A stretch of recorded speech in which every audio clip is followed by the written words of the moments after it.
में कई हमारे साथी हैं जो कि ब्रेन हेमरेज होने की वजह से, हार्ट अटैक होने की वजह से या दुर्घटनाग्रस्त होकर मृत्यु हो गई। उन्हीं को एक श्रद्धांजलि सभा के माध्यम से हम लोग सरकार को ये दिखाना चाहते हैं।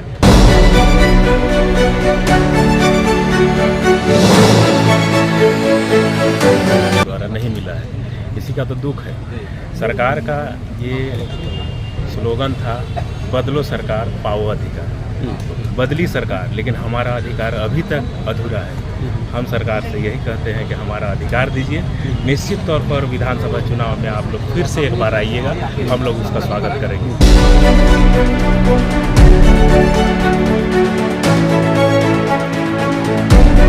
अगर इधर केंद्र सरकार जो है आए दिन हमारे बजट को घटाते जा रही है और हम लोग यहाँ पर मानदेय वृद्धि की बात कर रहे हैं, तो कहीं ना कहीं सरकार जो है वहाँ पर बोलती है कि भाई आपका बजट वहाँ से ऊपर से घट रहा है तो हम यहाँ बढ़ाएंगे कैसे।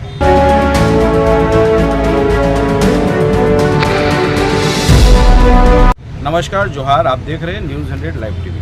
आज हम लोग हैं झारखंड की राजधानी के राजभवन के समीप में और आप देख पा रहे हैं यहाँ पे झारखंड राज्य मनरेगा कर्मचारी संघ का एक दिवसीय धरना यहाँ पे कई कर्मचारी यहाँ पे मौजूद हैं।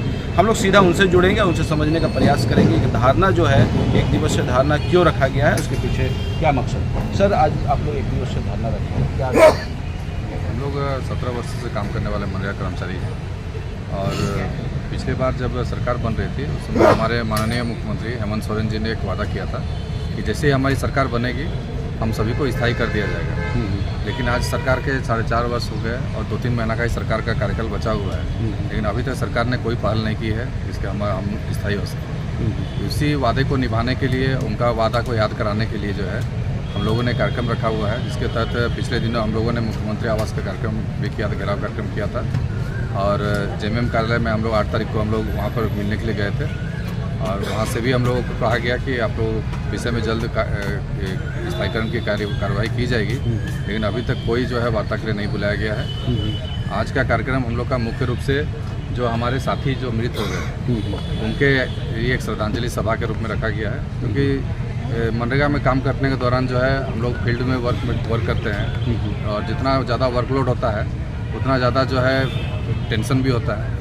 इसी में कई हमारे साथी हैं जो कि ब्रेन हेमरेज होने की वजह से, हार्ट अटैक होने की वजह से या दुर्घटनाग्रस्त होकर मृत्यु हो गई। उन्हीं को एक श्रद्धांजलि सभा के माध्यम से हम लोग सरकार को ये दिखाना चाहते हैं कि जब इतने साथी हमारे मृत हो गए तो सरकार ने उनके प्रति कोई संवेदना जाहिर नहीं की और ना ही उनके भविष्य के विषय में कुछ सोचा।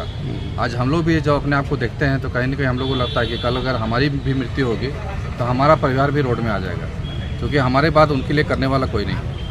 तो कहीं ना कहीं ये जो अंदर की जो वेदना है उसको हम लोग आज श्रद्धांजलि सभा के माध्यम से हम लोग सरकार को दिखाना चाह रहे हैं कि जल्द से जल्द जो है जो हमारे साथी मृत हो गए हैं उनके प्रति सरकार जो है कुछ करे और जल्द से जल्द अपने कार्यकाल पूरा होने से पहले ही हम सभी को स्थायीकरण किया जाए, ताकि हमारा भविष्य जो है वो सुरक्षित हो। आप लोग का जो धरना आज रखे हैं सिर्फ स्थायीकरण को लेकर रखा हुआ है, क्या और कुछ मांगे? जी, सिर्फ स्थायीकरण और वेतन मांगे। तो आप लोग कितने दिन से काम कर रहे हैं? हम लोग 17 वर्षों से काम कर रहे हैं। 2007 में हम लोग ज्वाइन कर रहे हैं। 17 वर्ष से काम कर रहे हैं। झारखंड के में जब मनरेगा स्टार्ट हुआ हम लोग प्रारंभ से ही हम लोग काम कर रहे थे। लेकिन आपका जो नियुक्ति जो हुआ था एक कॉन्ट्रेक्चुअल बेस में ही हुआ था, तो फिर स्थायीकरण की बात कैसे आ रही है? जी, कॉन्ट्रेक्चुअल बेसिस में हुआ था, लेकिन सरकार का एक नियम है कि जब भी 10 वर्ष से ज़्यादा आप काम करते हैं तो आपका एक रास्ता बनता है कि आप जो है स्थायी हो सकते हैं। हमारा एक मानवाधिकार भी है और बाकी राज्यों में जैसे हम लोग देख रहे हैं, हिमाचल प्रदेश हो, राजस्थान हो, वहाँ की सरकार ने पहल की और हमारे मनरेगा कर्मियों को स्थायी किया गया। अन्य राज्यों में इस पर काम चल रहा है, लेकिन खुद हमारा झारखंड सरकार जो है, जो कि वादा तो करती है लेकिन उसको निभाने पर कोई विचार नहीं करती। क्योंकि पिछली सरकार जब थी बीजेपी की सरकार, उस समय हमारे हेमंत सोरेन जी ने कहा था कि ये सरकार जो है संविदा कर्मियों का जो है शोषण कर रही है और इनके विषय में कुछ नहीं सोचती है। हमारी सरकार आने दीजिए, हम इनके विषय में सोचेंगे और संविदा कर्मियों को जो है ये अनुबंध सबको हटाते हुए सबको स्थायी किया जाएगा। कहीं ना कहीं सरकार उस समय जो है अपने सरकार बनाने के लिए विचार कर रही थी और इसलिए जो है ये कहा जाता है कि एक पॉलिटिकल जो है एजेंडा बनाए कि इनका हमको साथ मिलेगा। और हम लोगों ने सरकार बनाने में भी काफ़ी हद तक जो है हम लोग भी रहे कि सरकार बनेगी तो हम लोग काम बनेगा। लेकिन आज 17 वर्ष पूरा हो गया और कुछ ऐसे भी हमारे साथी हैं जो और मात्र 4-5 साल ही और नौकरी कर पाएंगे। ऐसे में उनके भविष्य को भी चिंता होती है कि अगर उनका भी अगर स्थायी हो जाता तो कहीं न कहीं उनको भी कुछ लाभ प्राप्त होता। झारखंड के जो सरकार है, मुख्यमंत्री खास करके यहाँ के युवा और कर्मचारियों को लेकर काफ़ी संवेदनशील अपने आप को बताते हैं। आपका जो आंदोलन है, आप लोग इससे पहले भी उनसे मुलाकात किए होंगे, क्या बातें हुई उनसे? पिछले कार्यकाल में जब मुख्यमंत्री थे उस समय उनसे कई बार हम लोग मिलने का प्रयास किए लेकिन नहीं मिल पाए। कुछ दिनों पहले जब हमारे पूर्व मुख्यमंत्री थे सोरेन जी, चंपाई सोरेन जी, उस समय हम लोग 3-4 बार उनसे मिले थे और काफ़ी हद तक सकारात्मक रहा था और उन्होंने कहा था कि हम आप लोग के विषय में जल्द से जल्द निर्णय लेते हुए आप लोग को स्थायी करेंगे। लेकिन फिर सरकार में परिवर्तन हुआ और फिर से हमारे हेमंत सोरेन जी बने हैं, तो एक फिर से हम लोग एक उम्मीद बना के रखे हुए हैं कि अब जब दोबारा आप आ गए हैं तो अपने वादे को निभाइए। अब जब आए हैं, आप समय पूरा करा रहे हैं कार्यकाल, तो इसी कार्यकाल में अपना वादा पूरा कीजिए। क्या लगता है उनका संवेदनशीलता कहीं आप लोग को प्रति दिखता है? अभी तक तो कुछ दिखाई नहीं दे रहा है। संवेदनशीलता रहती तो हम लोग जो है आज 2 तारीख से हम लोग कार्यक्रम कर रहे हैं, मुख्यमंत्री आवास से घेराव कार्यक्रम भी यहीं पर हम लोग का हुआ था। अभी तक जो है कहीं ना कहीं वादा निभाने के लिए यही चाहिए या फिर बातचीत करने के नाम से हमसे हम लोग बुला लिया जाता है, लेकिन अभी तक वार्ता के लिए नहीं बुलाया गया। मुख्यमंत्री की तरफ से कोई पहल नहीं की जा रही है। चलो, जो बातें होती है संवेदनशीलता को लेकर के वो कहीं दिखाई नहीं दिखाई दे रहा है। तो आगे की रणनीति क्या होगी? बिल्कुल आगे की रणनीति हम लोग की बनी हुई है। हम लोग देख रहे हैं 1 हफ्ता 10 दिन और देखेंगे। 18 तारीख से हम लोग का जो है सांकेतिक हड़ताल 3 दिवसीय है, 18, 19, 20 जुलाई। और अगर उस दौरान भी अगर कुछ नहीं होता है तो हम लोग 22 तारीख से अनिश्चितकालीन हड़ताल की घोषणा कर चुके हैं।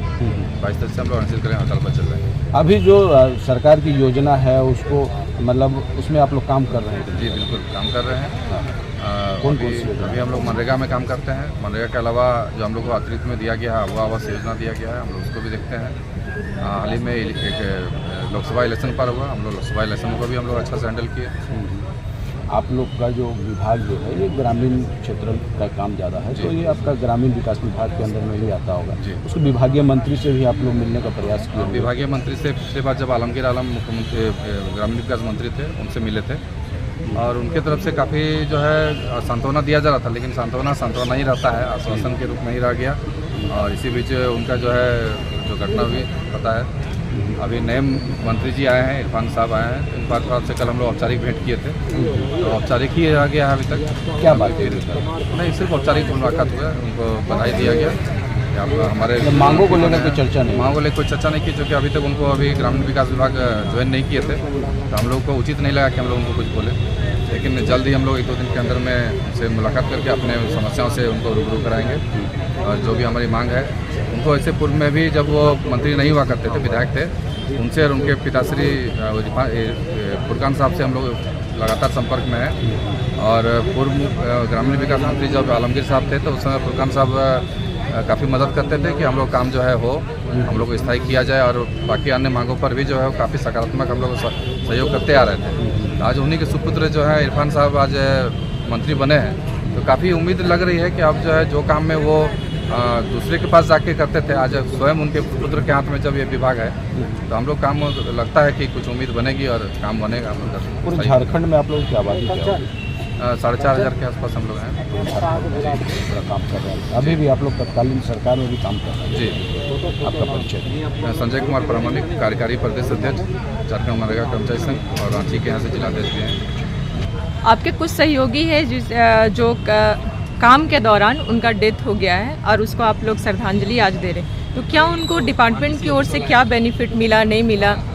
देखिए, अभी तक जितने भी हमारे मृत साथी हुए हैं और उनको कोई भी सामाजिक सुरक्षा के तहत कोई किसी भी तरह का कोई सुविधा सरकार के द्वारा नहीं मिला है। इसी का तो दुख है। सरकार का ये स्लोगन था, बदलो सरकार पाओ अधिकार। बदली सरकार, लेकिन हमारा अधिकार अभी तक अधूरा है। हम सरकार से यही कहते हैं कि हमारा अधिकार दीजिए। निश्चित तौर पर विधानसभा चुनाव में आप लोग फिर से एक बार आइएगा, हम लोग उसका स्वागत करेंगे। लेकिन अगर हमारा अधिकार आप लोग नहीं देते हैं, सरकार नहीं देती है, तो इसका भी खामियाजा सरकार को विधानसभा चुनाव में और आने वाले समय में भुगतना पड़ेगा। हम लोग लगभग 4500 की संख्या में, 4,500 की संख्या में मनरेगा कर्मी हैं और पूरे राज्य में मनरेगा कर्मी में रोष है कि हमारा 4.5 साल सरकार के बीच जाने के बावजूद हमारे अपने वादों पर खरा सरकार नहीं उतरी है और हमारी मांगों पर कोई भी सकारात्मक कार्रवाई नहीं किया गया है। तो इसलिए हम लोग आंदोलनरत है और आने वाले दिन में अगर हमारी मांगों को नहीं माना जाता है तो निश्चित तौर पर उग्र आंदोलन होगा और अनिश्चितकालीन हड़ताल तक हम लोग जाएंगे। आप लोग पिछली बार जेएमएम के कार्यालय जो है उसका भी घेराव किए थे, जिसमें विनोद पांडे जी से आप लोगों की मुलाकात हुई थी, क्या बातें हुई थी? जी, हम लोग इसी क्रम में जो हमारा आंदोलन का जो रूपरेखा है उसमें जेएमएम कार्यालय का घेराव किए थे। उसमें वहाँ के जेएमएम के पदाधिकारीगण से हमारी मुलाकात हुई थी और उन्होंने आश्वासन दिया कि हम आपकी बात से सहमत हैं और सरकार तक निश्चित तौर पर आपकी समस्याओं को लेकर जाएंगे और ये आश्वस्त किए हैं कि आपकी मांगों पर सकारात्मक कार्रवाई की जाएगी। सकारात्मक पहल की बात हुई, फिर भी आप लोग फिर आंदोलन पे आ रहे हैं? निश्चित तौर पर हम लोग सकारात्मक पहल की बात हुई, इसी को जो है हम लोग वार्ता के माध्यम से और जिससे कि हमारे साथियों को ये विश्वास हो जाए कि अब हमारे मांगों पर निश्चित तौर पर कार्रवाई होगी, या फिर अभी हमारा आंदोलन जो है 18 जुलाई से सांकेतिक हड़ताल है 18, 19 और 20 को, तो 18 तारीख से पहले हमारे साथ वार्ता करके अपने जो वादे हैं उसको पूरा कर दिया जाए। हम लोग अनिश्चितकालीन हड़ताल को स्थगित कर देंगे। हम लोग को कोई शौक नहीं है कि अनिश्चितकालीन हड़ताल में जाए। हम लोग भी सरकार के काम करते हैं। निश्चित तौर पर हमारे हड़ताल में जाने से राज्य के बहुत सारे मजदूरों को, बहुत सारे कार्य को इसका जो है नुकसान होगा, तो हम लोग भी नहीं जाना चाहते हैं, लेकिन मजबूरन हम लोग को अनिश्चितकालीन हड़ताल और आंदोलन करने की ज़रूरत पड़ रही है। सरकार अभी उथल पुथल स्थिति में है, सरकार आपसे संपर्क करके आपसे वार्ता भी कर रही है, फिर भी एक जिद आप लोग की मतलब अभी तुरंत हो? हमारी जीत नहीं है, हमारा जो है काफ़ी हद तक हम लोगों ने संयम बरता। सरकार के बनने के बाद 4.5 साल तक हम लोगों ने कोई भी कार्यक्रम, किसी भी तरह का आंदोलन नहीं किया। 4.5 साल तक जब हमारी मांगों पर कोई भी सकारात्मक कार्रवाई नहीं हुई, हम लोगों को कोई फलाफल नहीं मिला, तो लास्ट में जो है हम लोग इसका संयम टूटा और हमारे साथी जो है आंदोलन पर उतारू। आगे की रणनीति क्या होगी आप लोगों की? आगे की रणनीति है कि 18 तारीख तक अगर हमारे वादों पर हमारे जो मांग है उस पर सकारात्मक पहल नहीं होती है तो 18, 19 और 20 तारीख 3 दिवसीय हमारा सांकेतिक हड़ताल होगा और 22 तारीख को घोषणा होगी कि अनिश्चितकालीन हड़ताल होगी। आपका परिचय? मोहम्मद इम्तियाज और पूर्व प्रदेश महासचिव झारखंड राज्य मनरेगा कर्मचारी। बैठे हुए क्या मांगे? हम लोग की मांगे हैं कि हम लोग का जो भी हम लोग को परेशानी है, हम लोग का बहुत कम मानदेय में हम लोग को काम कराया जा रहा है और हम लोग का जो भी इतना भी कम मानदेय में हम लोग कुछ नहीं कर सकते। तो हम लोग का यही मांग है कि कम से कम हम लोग को इतना कुछ संतुष्ट करने लायक कितना हम लोग को दे दें कि हम लोग सब अच्छी तरह से काम कर सके और जितने भी लोग हम लोग हैं सब अस्थायी किया जाए और कम से कम हम लोग का 60 साल तक का हम लोग का। अभी क्या आप लोग को मानदेय मिल रहा है और क्या मांग कर रहे हैं आप लोग? हम लोग का मानदेय बहुत कम है, कम से कितना कम मिल रहा है अभी? हम लोग को 11,000 मिलता है। किसी को बहुत 2007 से जो है वो लोगों को 12,500 करके दिया जा रहा है। और हम लोग का है, हम लोग का मांग ये है कि हम लोग का स्थायीकरण किया जाए, समान काम का समान वेतन दिया जाए और कम से कम 60 साल तक का हम लोग को रिटायरमेंट किया जाए। आप लोग किस तरह से वर्क लिया जाता था, क्या है? हम लोग का कच्चा काम है, जितना भी कच्चा काम है, कुआं हो गया, नाला हो गया, डोभा हो गया, बागवानी हो गया, मतलब जितना भी कच्चा काम है। 10,500 रुपये मिलता है एक रोजगार से ऊपर और उसी हिसाब से जो है BPO, JE, AE, लेखा सहायक, कंप्यूटर सहायक सभी को उसी हिसाब से अंतर में रखा गया है। लेकिन हमारे समकक्ष जो अन्य विभाग में जो हमें कार्यरत हैं, चाहे पंचायत सचिव हों या जनसेवक हों, उनको जो है 45,000, 50,000, 1-1 लाख रुपये तक उनका जो है वेतन है और हम लोग उन्हीं के समकक्ष में काम कर रहे हैं और हम लोग 10,000 में कर रहे हैं। कहीं ना कहीं जो है सरकार हम लोग का जो है आर्थिक शोषण कर रही है या शारीरिक शोषण ही हो रहा है। एक मानवाधिकार के तहत जो है हम लोग को उनके बराबर नहीं तो कम से कम इतना तो मिले कि हम लोग अपने परिवार को चला सकें और एक सम्मानजनक जो है वो हमारा वेतन हो। कितना अमाउंट मिलने से आप लोग का सम्मान? अभी देखिए, अगर अमाउंट की बात करें तो अभी अगर हम लोग को 50,000 भी मिले तो वो कम है, जिस तरह का हम लोग काम करते हैं। लेकिन सरकार ने जो मनरेगा का जो नियमावली बनाया है, उस नियमावली में 4% कंटीजेंसी पर जो है हमारे सभी मनरेगा कर्मियों को मानदेय मिलता है। अगर 50,000 भी देती है तो ये स्थिति है कि हम वो 50,000 निकालने की भी स्थिति नहीं हो पाएगी जो अगर हम 4% कंटीजेंसी के अंदर रहते हैं, अगर सरकार अगर हमारे मानदेय को बढ़ोतरी करती भी है तो सरकार उसमें देने की स्थिति में नहीं रहेगी, क्योंकि वो उन्होंने नियमावली ही गलत बनाई है। अगर इधर केंद्र सरकार जो है आए दिन हमारे बजट को घटाते जा रही है और हम लोग यहाँ पर मानदेय वृद्धि की बात कर रहे हैं, तो कहीं ना कहीं सरकार जो है वहाँ पर बोलती है कि भाई आपका बजट वहाँ से ऊपर से घट रहा है तो हम यहाँ बढ़ाएंगे कैसे। तो ऐसे में जो है काम करने का जो हम लोग का जो है, हम लोग काम कर रहे हैं फील्ड में, लेकिन पैसा की जब मांग करते हैं तो कहा जाता है कि नहीं आपका बजट नहीं है, तो फिर काम करा क्यों रहे? योजना को ही बंद कर देना था। आपकी योजना जो है राज्य सरकार से आती है, पेमेंट जो है कहाँ से आता है वो?